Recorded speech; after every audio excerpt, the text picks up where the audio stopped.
Welcome to the Digital Marketing Insights podcast, brought to you by Brightside Digital.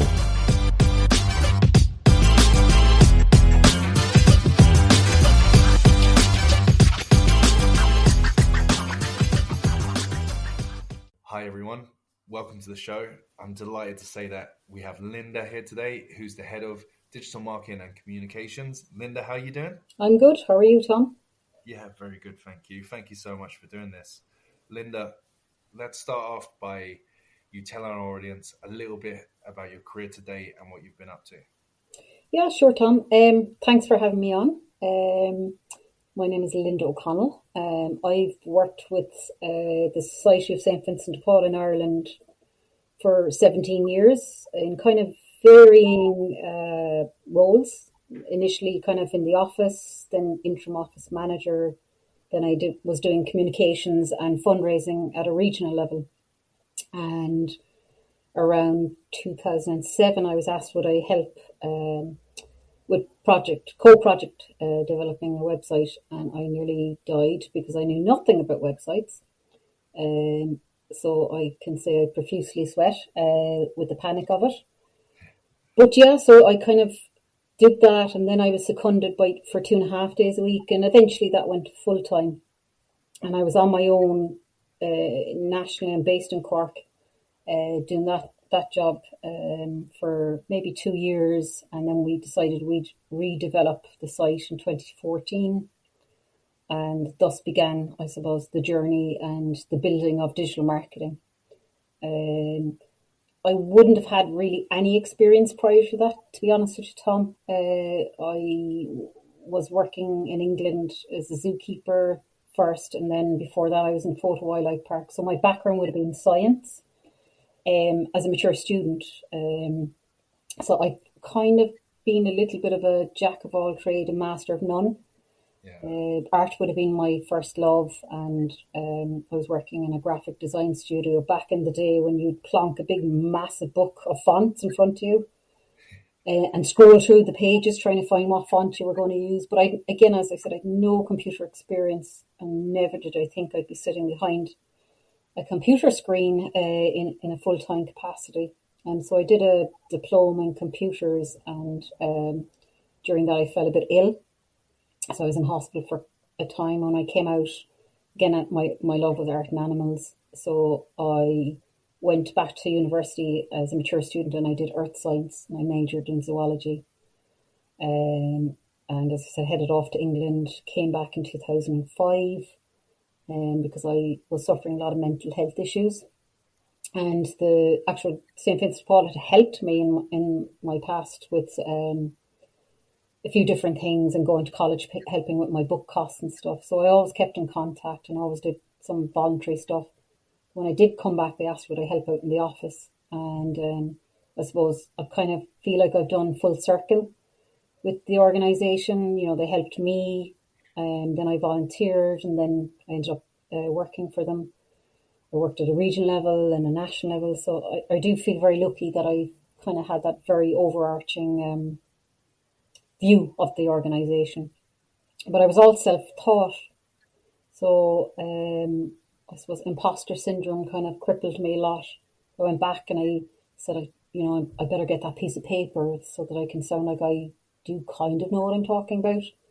So I went to what was called CIT, it's now MTU, and I did the certificate in digital marketing, and really enjoyed it. So I thought, I'll stay on and do the masters, even mad as I was to do it. And I did the masters and graduated then in 2018. So I have the piece of paper now that says actually you have some level of qualification to do the job you're doing.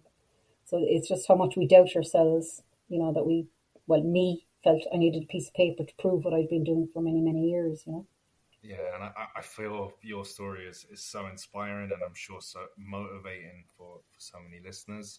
And of course, you humbly haven't mentioned you won Businesswoman of the Year down in Cork, and there's so many accolades associated with your work nowadays. It's incredible reading, your career to date.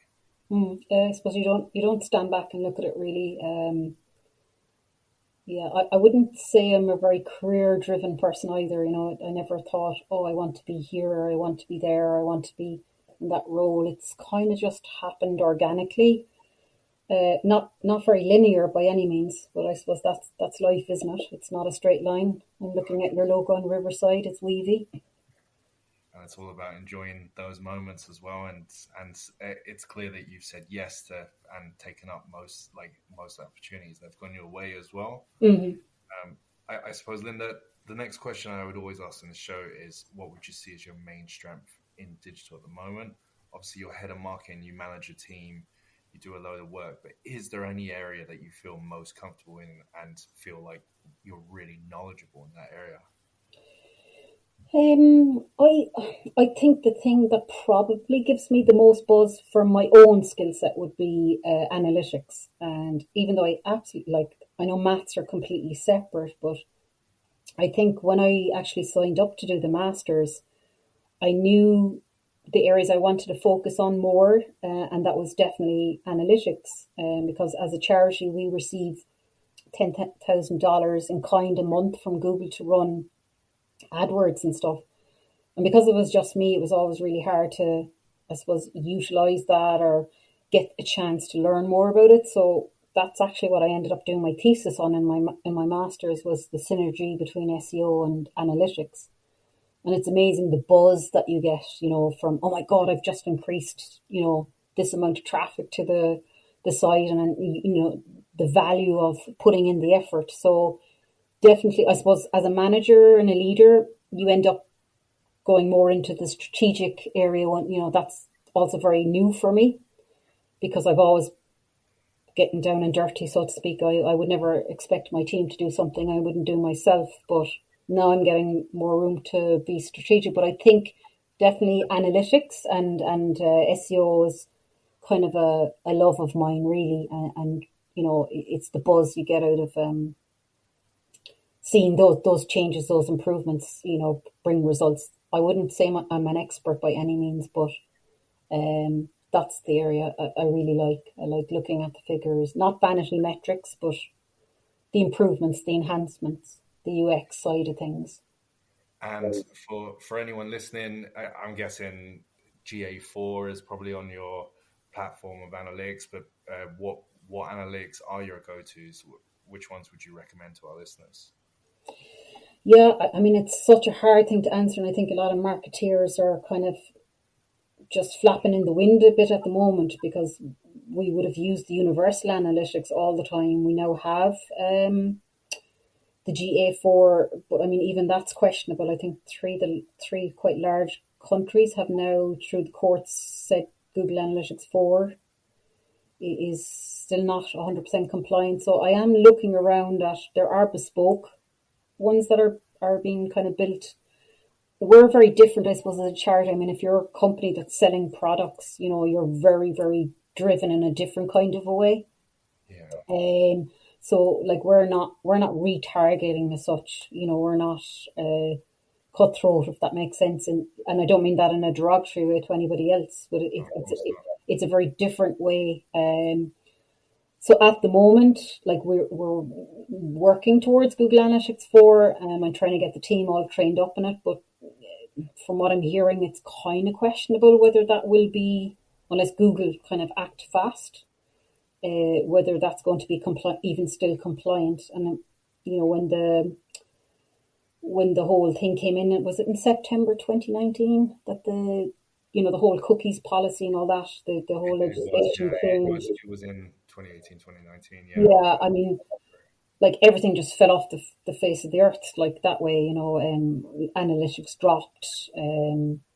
If you're doing it correctly and you are being compliant, and because mobile now is way higher than, say, desktop, you know yourself, when you open your phone and something's in your way, you just exit, or get out of my way. And before it was you're exiting and you're accepting everything, but now you have to act. If you want to track somebody, they have to physically go in and say, yes, I am allowing you.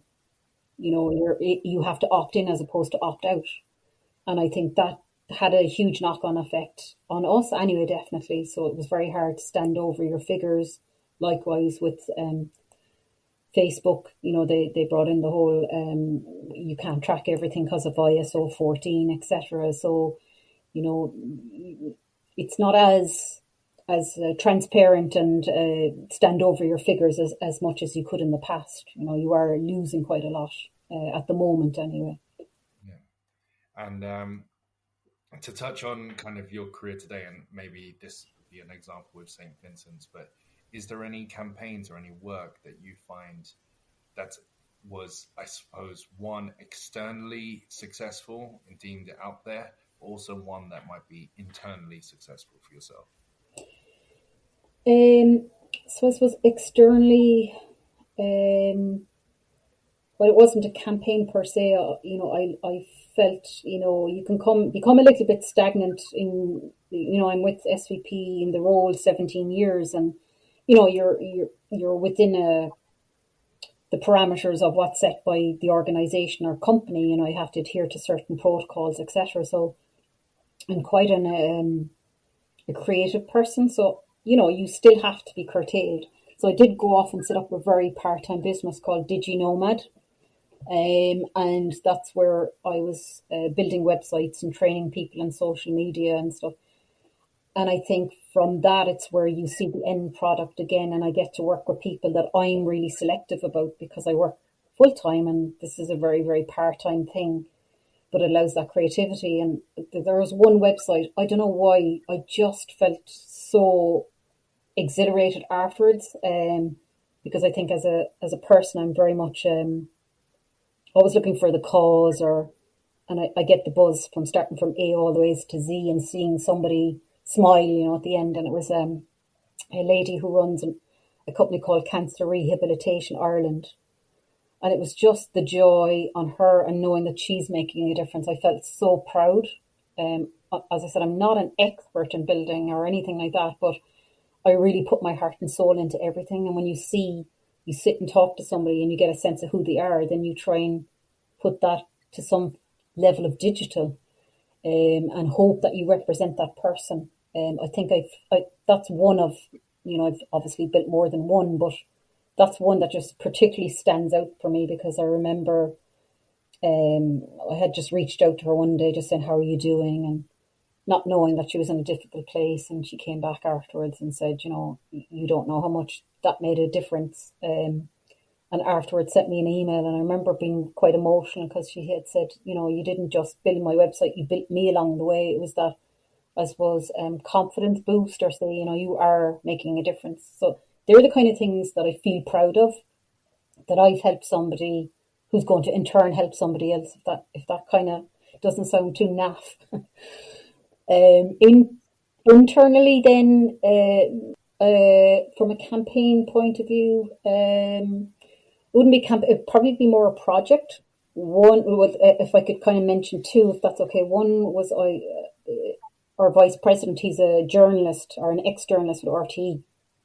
And when he left, he kind of handed me the production of a quarterly magazine, 52-page magazine. And at the time it used to sell in Eason's, but I remember just having an absolute panic attack, because I have dyslexia. And as head of communication, you're thinking, oh my God, if anybody finds out. And obviously I have certain tools that help me, but I remember just being really afraid. How was I going to produce a 52-page magazine? And I've been doing it now for the last, I think, 7 years. And I've been able to bring my own flair and flavour to it. And I just feel part of me comes out in it as well, which is brilliant. And then the very last part was, we've just literally launched a brand new website. And the concept of it came about in April. I was looking back in old emails. I think it would have been around April 2020, the notion that we needed a new website. And that was just absolutely huge. You're going through your business case, your project plan, your tendering, and to see something birthed, from in essence scratch, because like our site would have been built in the time where, people didn't really use mobile phones. Did you ever think that somebody would make a donation or buy something on a phone maybe 5 years ago? It just would be unheard of. You'd get a few, and I think COVID catapulted that a lot. I think it was happening anyway, but I think it gave it a bit of a kick faster into that area. So this site needed to happen quite fast in one way to maximize that change in behavior from people. And again, the organization would have been highly reliant on church door collections, and that whole thing had been dropping year on year by 2%. So it was always going to happen that we moved, but I think COVID helped escalate that. And we now have a product that I feel, already, we only launched on the 2nd of November. We're already reaping the rewards of it and seeing the benefits from the figures that we're looking at the moment. And it's always about not what we want. It's about how do we make it easier for people to view, irrespective of whether you're a charity or not. It's, I think we all say, what do we want to portray, but it's what do people want, the user. They should come at the top of the tier before yourself, nearly, Of course.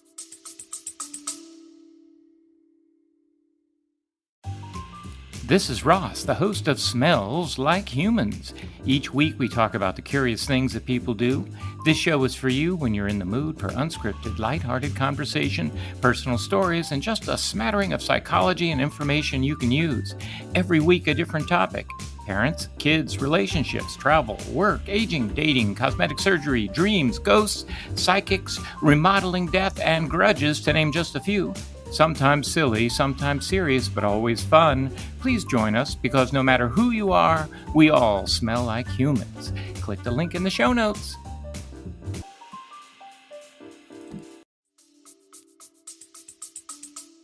Of course. And yeah, the site looks great, so kudos to you now. So in terms of software, is there any softwares that you use daily that you swear by that helps with your role? Or one would be, I don't know if you've come across Sprout Social. It would be a little bit similar to Hootsuite. It's a social media scheduling tool, but on that there's amazing reports come out from it as well. do you use the listening section that kind of looks out on the internet? Do you use that? We use a little, probably not as much, I suppose, again, because we didn't have the full complement of a team. There was a little bit of a quick, but now we're starting to look at those enhancements a little bit more. You don't want to get caught up too much in vanity metrics, but we find it can be extremely helpful to see where, certain types of posts, you're posting so often, you kind of go, oh my God, what ones work and what ones don't work. Cool. And sometimes they can be quite interesting. You want your audience to be one way and you find out actually, no, that's not your audience. For us, I always get a little bit surprised and that quite a lot of the religious posts do quite well. And that always surprises me, and I don't know why. Because you kind of go, oh, we want to be young and people engage with us in a different way. But, your audience is your audience. You can try and nurture a new element of it, but they are who they are, Yeah, and identifying different contents for each one. And sorry, the only reason why I asked you about the social listening is I could imagine St. Vincent is the kind of thing that people might mention on their social networks from time to time, but not necessarily tag you guys, if you know what I mean. So that social listening would have a sentiment score. And yeah, well, we've used like Google Alerts is brilliant for that as well. So we would have a lot of Google Alerts set up, particularly from kind of media, kind of newspapers and stuff like that as well. So we find that quite beneficial. So we do get a lot of our content through, say, the Google Alerts, as opposed to us generating a lot of the content as well. That's actually a great suggestion for everyone listening as well, is setting up Google Alerts for their business or their brand names. In terms of new information, is there any way where you go, Linda, to find new insights, the latest thing in digital marketing or something? I suppose I'm signed up to so many different things, because you can say, oh, I like the way do it. But I think it's really good to try and go out and get as much different. Like I've signed up to a lot of newsletters and reports. I love the Wolfgang reports, and I think if you're just into social media, I think Hootsuite did the yearly report. I think that's absolutely and utterly fascinating. And then like the kind of weekly newsletters from the Digital Marketing Institute or Niall Patel, I'd follow on LinkedIn. You'll always get little nuggets, because I don't think there's one place that gives you everything. So I'd follow quite a lot on kind of LinkedIn. I think has become probably one of my favorite platforms for being able to see what I'm looking for, as opposed to the likes of, say, Facebook or whatever. I just find that can be there's just too much sometimes. um, but for I suppose for our area work, I find LinkedIn can be quite good for things like that. And as I said, then the big guys, the Wolfgangs and Hootsuite and stuff, they do come out with some great insights and stuff like that. And is there anything in your industry at the moment that might be coming up, maybe tech wise or integration with a part of digital that really excites you, or something that you're looking into at the moment? Um, for a while, I've been a little bit apprehensive because I suppose, you can sign up for everything and you can go on every channel, and then you're just thinking, is it of any massive benefit? There is talk. You see, we've so many strands to the organisation. Like, we are the third largest retail proprietor in Ireland. And I mean, that's even in the private industry as well. So we've over 230 charity shops located all around Ireland. So a lot of them now are on Instagram, but there's kind of talk of TikTok, and I just kind of want people to do the first, say Instagram properly first before looking at another channel, because people get very bored very fast. And we would work a lot with in the company Huskies, and they would come with like fantastic ideas as well sometimes. Like, I haven't gone near AI or anything like that, but I do know it's probably going to happen at some stage. And that's, I suppose, why I keep my eye on varying aspects. Like podcasting, I think, is something the charity, my organisation, should definitely look at, because people are very visual, and people like, the short stuff. They like to be able to go in and look at videos quickly. So I think that way, like, there's, you could be chasing and running forever, and we're not ever going to be able to do everything. Um, but listening, I haven't done a lot around, as I said, the AI or the chat bots and stuff like that, and it's probably something I will go and investigate and look at a little bit more as well.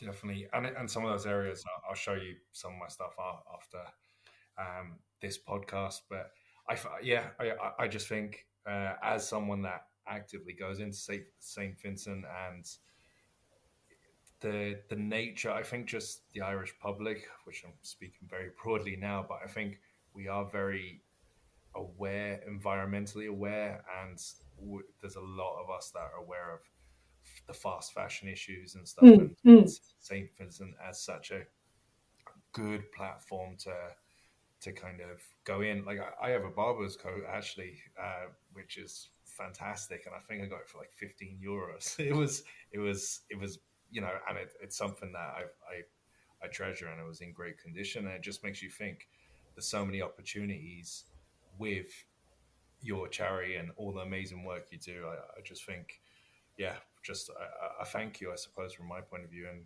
keeping up No, the no, thank you. work. And actually, from a marketing point of view, Tom, like, people always say, automatically you think always digital, and what works for one may not work for another. And I read papers all the time. They go, oh, email marketing is dead, or traditional media is dead. And for us, I have to disagree. So it does come down to who are you, what are you, who are you trying to reach. So definitely traditional media still works really, really well for us. Email marketing works really, really well for us. So it's about finding the good blend. Yeah, yeah, of course, and that's where I think you and your keep, Linda, in that understanding those different audiences and the Mm, mm. different market marketing channels for them. Unfortunately, I have to ask you my last question. I can talk with you, but I always end the show on the same question, which is, if you could bottle up one personality trait that you have yourself, Linda, that you could pass on to others, what would it be? Like for myself, say for my team, I want my team to be better than me. I want them to succeed beyond me, and I think it's about being a good leader, not a manager, not a boss, a leader, and like share your knowledge. Like it doesn't matter if somebody in your team is better than you, because you want them to succeed.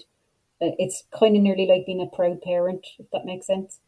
So I'm very much about share. Like people would say, "Oh, Linda, you give away too much. But your life is too short." Like, yeah, I could make a load of money if I wanted to, but it's not my goal. So I think being a leader, not even as a manager, be a good leader. Show people, like, share your skills and knowledge. Because at the end of the day, look, for me, it's about making the world a better place. Again, it sounds like a Michael Jackson song, but that for me is, I feel, is my strength. I like to share my skills and my knowledge with others, because they can then pass it on.